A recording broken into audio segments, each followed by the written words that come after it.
Well, good morning and welcome back to my shop for another visit on whirling, except we're not going to whirl today.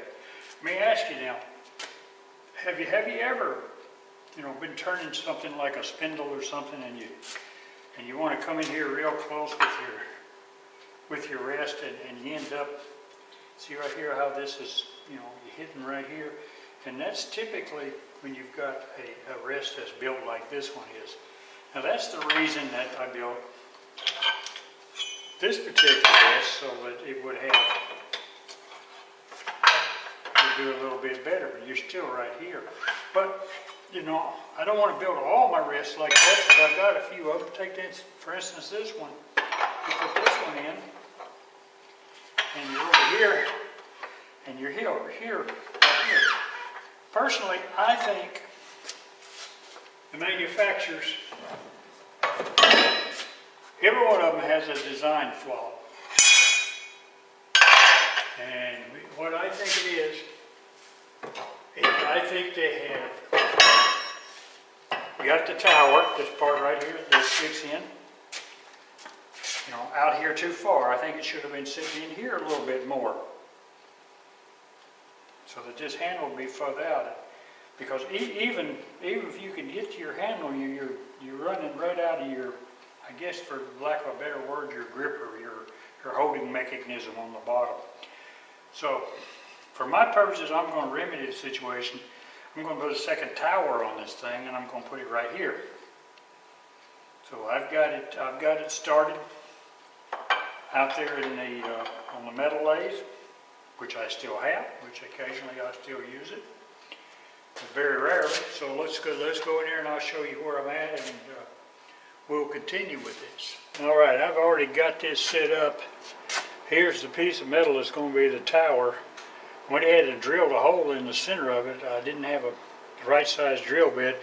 Even if I'd have had an inch drill bit, it would have been size on size. I still would have had to bore it out a little bit or something, because this is, this 1 inch is not going to fit in a 1 inch hole. It has to be like an inch and a 32nd or something like that. So I've got the boring bar set up, so that's the right length. I got that cut to that. And then the plan, here's a piece of 3/8 angle iron. I'm going to take this right here and I'm going to cut a plate out of it. And this will sit on top of the banjo with 4 holes drilled in it, and they will be drilled and tapped into the top of the banjo. Be aircraft, probably 5/8 aircraft bolts. And of course I use Loctite and all that kind of stuff. So let's get on with this.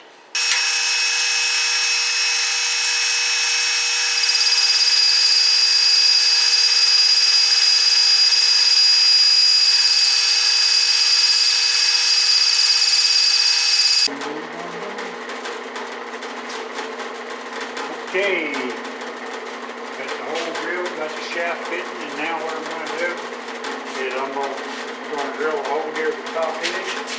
Luckily I found another handle, and it's the same thread that's on my grizzly, so we're in good shape there. This is metric 10 by 1.5. Naturally it's metric, and I'll drill it out to a, I don't know what size that is now. Oh yeah, 11/32, and then I will taper it, and then I'll use the drill press to start it, and we'll be on our way.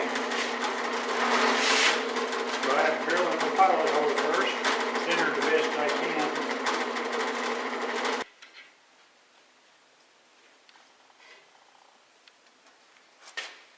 It's hard metal. There it is.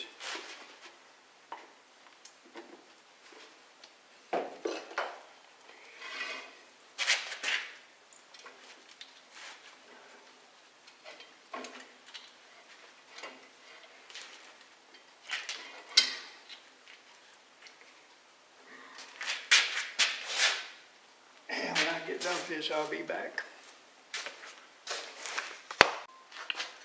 Well, here you go.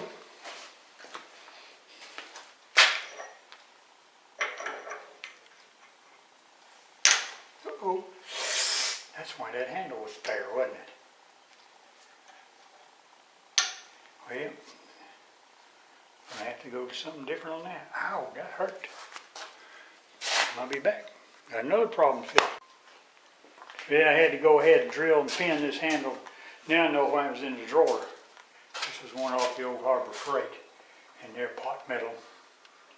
Anyway, it's pinned. It's not going anywhere now. So there you go. Next step is to get the banjo off the grizzly and take the bottom part off and see where we're at. Be back. All right, here's a banjo over here on my steel table. Just in case some of you guys don't know how these things work, it is relatively simple.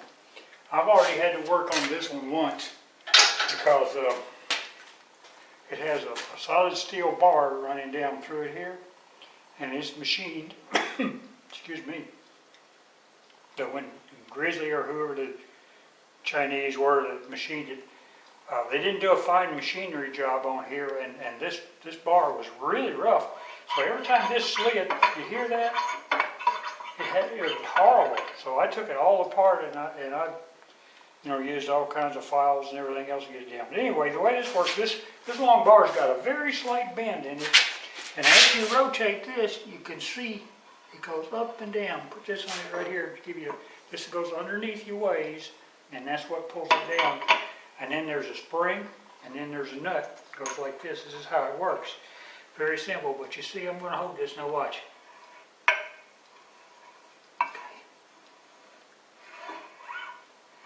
You actually lose some of it. So when you get to the very end, like what I was talking about, it's a little harder to hold it down. Anyway, that's how it works. So, just in case some of you guys are just curious, that's the way it works. This has a collar that slides up and down on that pipe, and that's it. So, take this off of here, turn this back around. Incidentally, this damn thing is heavy. All right. Right here, I sure don't want it to hit my toe. Okay, this is, there it is. I'm going to go right here. Right about here where I can work it. Right about there. So, and maybe a little more right here. Okay. It's going to go just like that. So what I'm going to do now is I'm going to cut off a piece of this 3/8 steel, and it will sit on there welded on it, so it will be almost the exact same height. Now this one, well, let's do it this way just for demonstration purposes. What I'm going to do here is I'm going to drill 4 holes in here, and then I'm going to tap the banjo to bolt it down. That way it don't work out, I just got holes. Now, I could weld this, but this is cast, and although you can weld cast, it's fairly difficult. I have welded a lot of it in my day, but what you have to do is you have to have the right kind of welding rods, and then really clean, and you have to take a torch and get it red hot. So if I was welding this steel to there, I have to get both of these red hot, almost cherry hot, and then weld. That's the only way they'll fuse. If you cold weld them, it'll look like it, but it really won't be. It won't be fused into the metal. It'll just be sort of sitting in it. So anyway, that's where we're going now.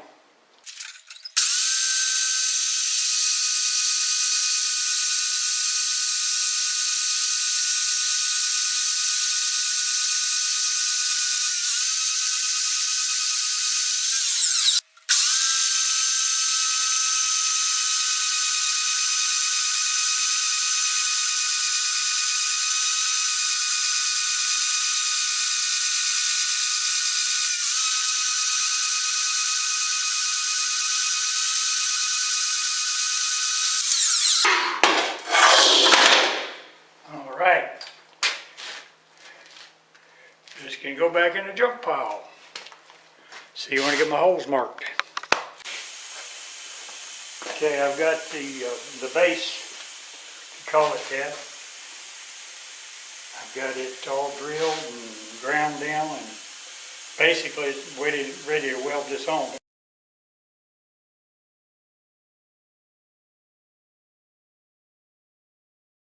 You know, maybe some people know this and maybe some don't.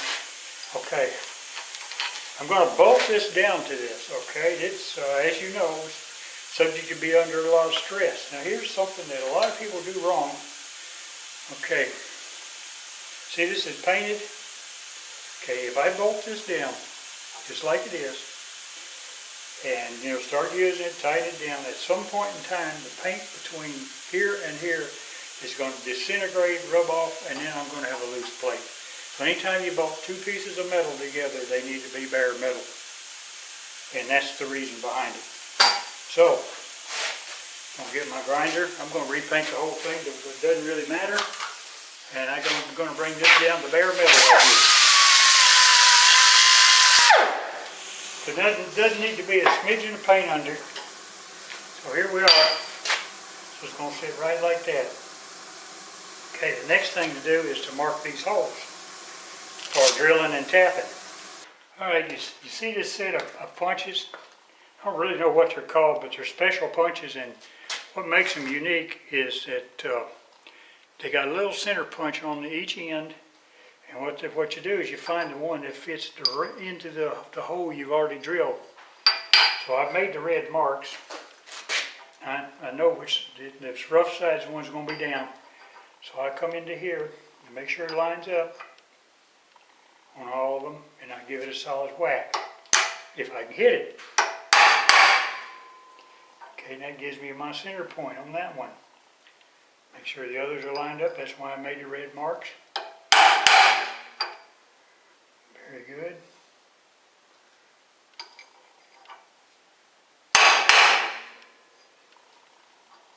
I think that one got off. I'll put it back and do it again.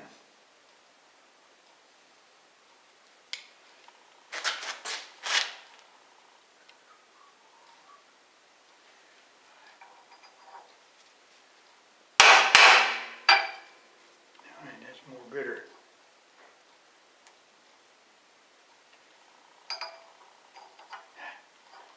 Move around on me. Probably should have clamped it.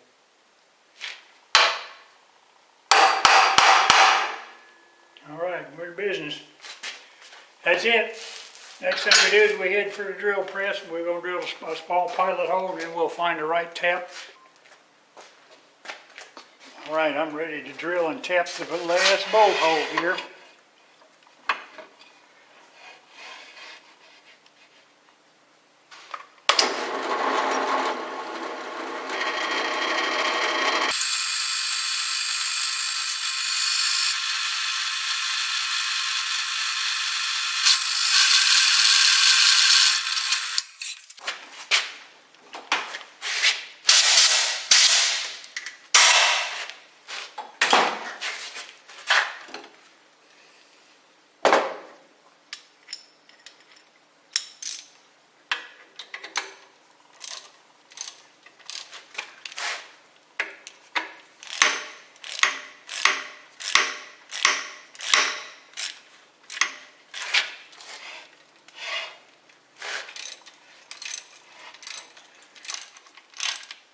Alright, I get these done, I'll get back.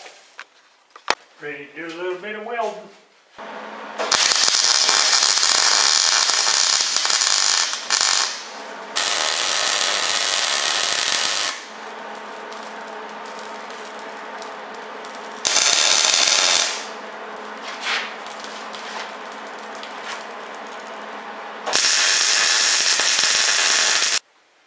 I believe we have a tower.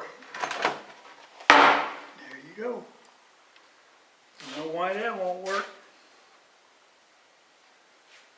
Alright, it's cooled down. I'm going to take all of the bolts, all of them, out one at a time, and put a Loctite on them and put them back.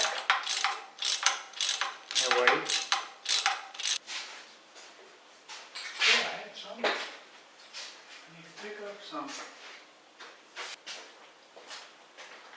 Okay, I will get this put back on in the morning and we'll wrap it. Test it out. All right, good morning. Paint's dry. See, we can't put this rascal back on. It is heavy. See, there's the bowl right there. You want to take this thing, little spring, put it this way, where you get your hand under.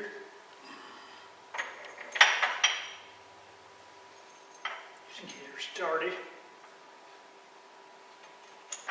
All right.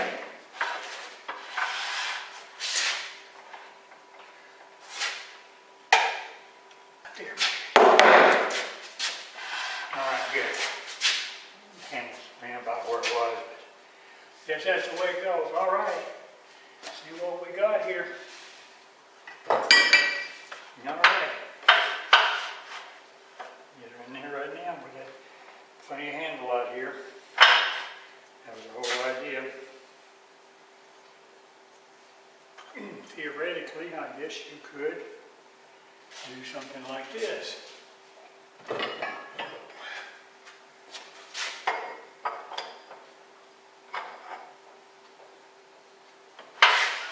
Now you got it. What do you think of that? Anyway, there you are. If you like what I do, give me a like and tell your friends and subscribe and all that kind of stuff. But here we are, mission accomplished.